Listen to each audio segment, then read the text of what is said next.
Welcome, Andrew. Thanks. Right. This is the first vlog post that I've done, and what I'm trying to do is go around Southbank University and speak to lecturers, people who are teaching, and just capture some sort of good practice of what they're doing. I think a lot of things that people do are sort of inside the classroom or actually inside the VLE. So I just thought this would be a good opportunity to try and share what you're doing with maybe other lecturers who might be interested in this sort of thing. So actually, this particular one is we're going to look at rubrics, and using rubrics as a way of giving feedback. Before I get into all of that, can I just ask you a few questions just to sort of set a little bit of context of what we're doing? So, first question is, who are you? So what's your job title and kind of what do you do very quickly in your job? Okay, so my name's Andrew Reid. I'm head of the Division of Education in the School of Law and Social Sciences. So I'm academic lead in the division, and I teach on a number of modules, and I am module leader for a number of modules, including at least one of the modules that I'm going to be talking to you about. Right, great. So what's the module that we're going to go in and have a look at? What's it called, and what type of students are they? Okay, so we've got, this is a module that is taken by students on our non-work based education studies 3-year honours programme. So education studies looks at policy and practice in schools, amongst other things, and this particular module we're looking at is called Assessment in Education. And it looks at good practice in appropriately good practice in assessment in education, principally in primary schools, to a certain extent in early years settings, a little bit in secondary schools, and then students take a number of examples of teachers' assessment practice, and they evaluate that practice in the primary form. schools, in primary principally, but a little bit in special schools, sometimes in nursery schools, but it's driven by the examples that the students bring to the discussion. So it's fairly flexible, and students really set their own parameters by deciding what the examples are that they're going to be looking at and discussing. Okay, great. All right, another just sort of pre-question. So you've set the assignment, they've done it. What was the actual assignment? What did they actually have to do in this? So the assignment is that they submit the examples of assessment practice that they've located, and they evaluate those examples. And the tricky thing for students is that they're not further assessing the work that the student has done in the example. What they're doing is they're evaluating the practice of the teacher. So the question they're asking really is, to what extent has this teacher drawn on good practice in their assessment activity? And they've done it in terms of a short little essay or something, correct. And they've handed that in. That's correct. So they've handed it in to you via the VLE, which is Moodle, and then we're using a Turnitin, so it goes through their plagiarism detection software. Correct. But we're not really interested in that now. What we're interested in is your sort of use of the rubrics. So we're using Turnitin rubrics. So if we go to the screen now, if we have a look at the screen over there. So first of all, could you bring up? If we go to the rubric, and can we bring that up as on the full screen? Sure. So we've got a couple of ways of looking at the rubric. So this is we've got 8 criteria here. Right. This particular work has come out as a mid-50s altogether. And you can kind of see I've flagged up essentially that mid-50s against all of the 8 criteria for this particular assignment. Can we see the rubric in the full view? So of course. So that little thing there. That gives us the full view. Can I draw that a little bit bigger? Let's pull that down like that. Is that better? Brilliant. Okay. So we've got the criteria on the left-hand side. Yep. And what sort of things are they? Well, this is some of these criteria are pretty standard. They're what we do across the board at the moment in the education division. So we've got one. Actually, to be honest, that's developed that first one a little bit. So we've got use of standard English and academic referencing conventions. Okay. We've actually split that now into two Right. criteria. One around standard English and one around academic referencing conventions, because we found that some students were actually writing it very clearly. The use of language was very clear, but their use of referencing was very poor. So Okay. a way of kind of differentiating between those two Was this elements. the first time you used the rubric? No, Right. this wasn't. This has been.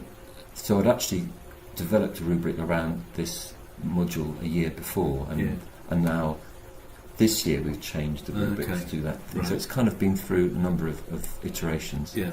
Second one is around structure, coherence. Third one is around reading, and that's a kind of generic one around informed reading, which applies to all assignments. So it's informed reading in relation to that particular assignment. I'm just thinking, can I drag this down? This bit. I'm going to get down to this bit here. Yeah.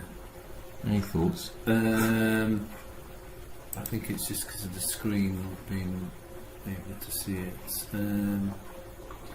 Maybe if you close it and then just go back in at the bottom right and then go back into the other view, and then we can see the criteria at the bottom. Okay. Should I go into that? So if I draw that up, Yeah. so you can also see the criteria here. So if I Yeah. go through the various, I can go down to, I've done the first three, the fourth one here. So these criteria now are specifically focused on this assignment. So we've got a number of learning objectives, outcomes here, and these particular criteria address these. So this is the 50 to 59 category. So the student has made reference to specific issues and debates. What was interesting about this module in particular was that I took this set of criteria to this group of students, actually the previous year of students, because the criteria had been originally drawn up without any consultation with the students, which is kind of makes a lot of sense. But given that this was an assessment, an assignment about assessment, it seemed reasonable to discuss with them the nature of assessment. And I took this to them and said, here's one of these criteria, which is reference to specific issues and debates. Right. And they kind of said, well, what are you talking about? You know, what issues and debates are you actually talking about? So these criteria became much more specific about what. So that's interesting. So you changed the criteria based on the discussions with your students. Yeah, absolutely. Or at least provided some exemplification of what I was talking about. Yeah. So we had a shared understanding about what the language, what specific issues and debates were. The same thing happened, if I remember. Do you think that made the criteria better then? It made me feel better about the criteria. I mean, I think that certainly within all of the vast majority of students were then flagging up these things much more explicitly in their writing. So I think they kind of got the idea of they have to refer to these issues, and the kind of what they were talking about became much clearer. So again, we've got an example there. This is the fifth criterion, which talks about values, and again we talked about what values meant, and in this case it was equality, respect, supporting learner self-esteem, etc. So again, that from a discussion with the students, I came to realise that we didn't have a shared understanding about what the values were. So to make them more explicit in the rubric was really useful. Okay. So you must have been discussing the actual criteria in the class before they actually did the assignment. Yeah, absolutely. So the criteria came out really quite early on, and formed one of actually a key part of, I think it was probably the second or the third session. Okay. We sort of looked around the theory of success criteria and marking criteria as part of the module about assessment and education, and then in the sort of seminar looked at a specific example which related to students' own experience, which seemed relevant. All right. That's very interesting. In terms of the marking process, Yeah. could you just take us? Say you had this student's piece of Yeah. work in front of you. Yeah. Can you just take us through your process of how you would actually mark a student's piece of work? Okay, so this has changed a little bit. So thinking back to this particular example, what I would have done. So I've gone from the criteria there to a summary text comment. Yeah. I think at this time what I would have done is read through and added these in-text comments here. Yeah. So basically you've got a little, you highlight and make a comment there. Yeah. That's just a comment to do with this particular student who's talking about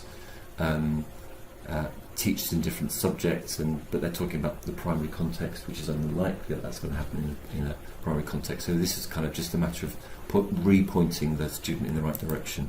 Okay. Some slight misunderstandings. Not a lot of in-text comments here. Here's another one here.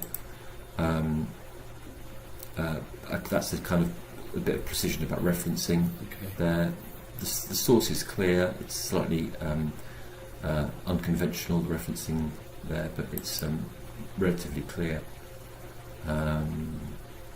So not a lot of in-text comments. Okay. And then I've got the fuller text comment here, which is to a certain extent descriptive. Right. So I do that as I'm reading. So I'm also writing a kind of a commentary on what I'm seeing.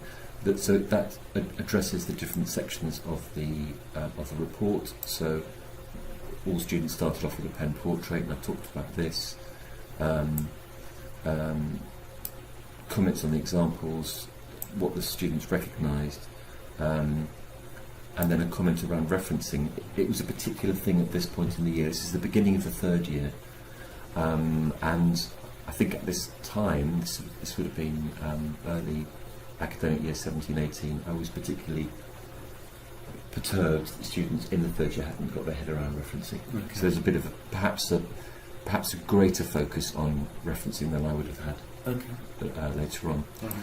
And then comments around future assignments. So this seemed, we agreed within the education team that it was important that the notion of feed forward came into the feedback. So trying to identify the kind of generic actions that students might take from the feedback from this and apply to other assignments. Okay. So this particular student, how they might have added depth. So depth being a way of shifting the mark from say 55 to 60 plus, and how they might have done it in this context, but with the plan that this student would take this and apply in other contexts. So something about depth, something about where there's been confusion. So particularly this student slightly got muddled between formative and summative approaches to assessment, so kind of pointing that out to them. So with specific examples, so kind of pointing them back to the work they've submitted and identifying where it is that could be improved, and a little bit about use of quotations, which relates to the comment, the in-text comment that I made there. Excellent. And then after that, Yeah. then you would go to the rubric, is that? And then after that, I suppose I've got a bit of a thing going on in my head. Right. I'm making some kind of summative decision already, Yeah. and I'm combining that with thinking about how that fits in with this particular student's submission. Okay. So this is rather conveniently looks like a kind of 50 to 59 across the board. Yeah.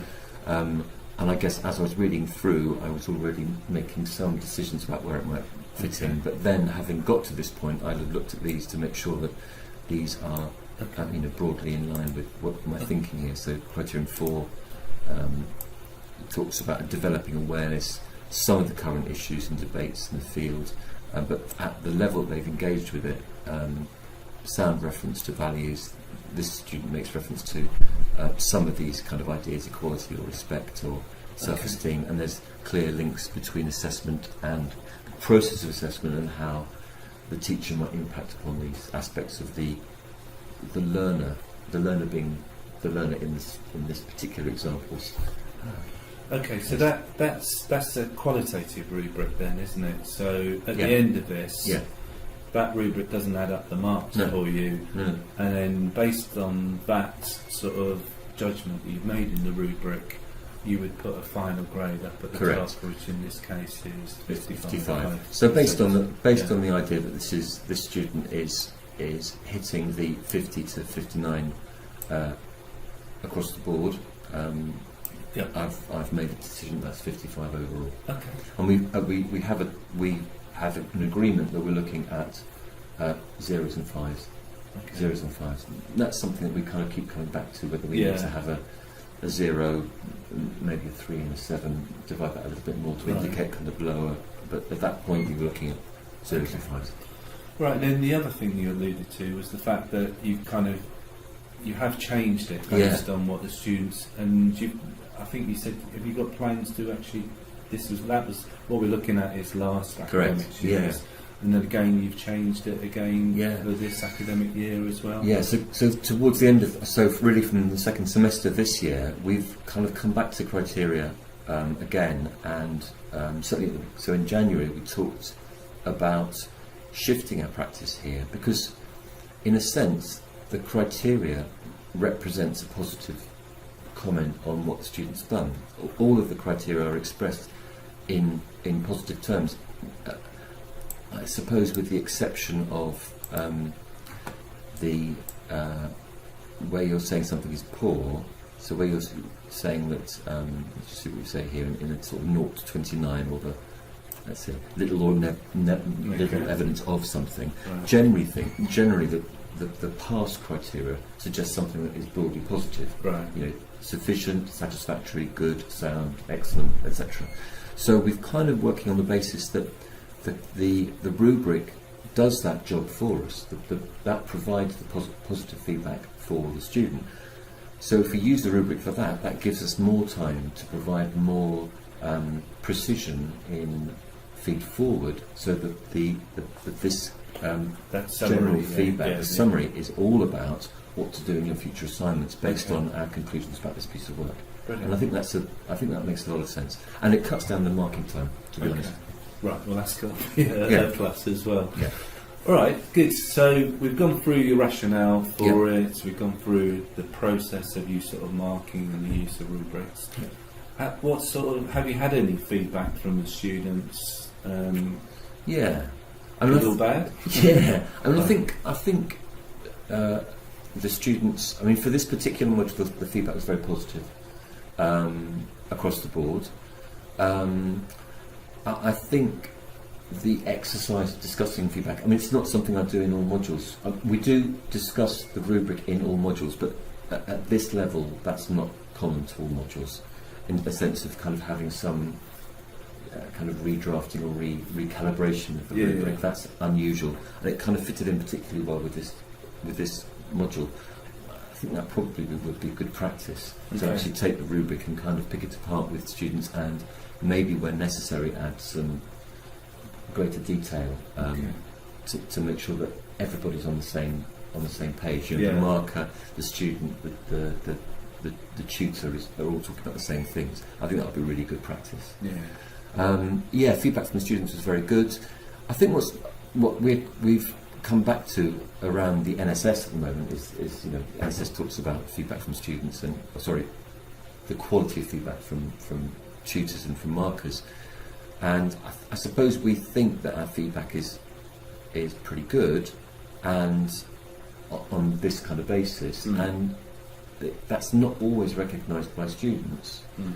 And I suppose what we think we need to be better at doing is flagging to students that this is feedback. Right. You know, sort of really being, really emphasising there's feedback there. You can, you know, access it by doing this. Make sure you've looked at it.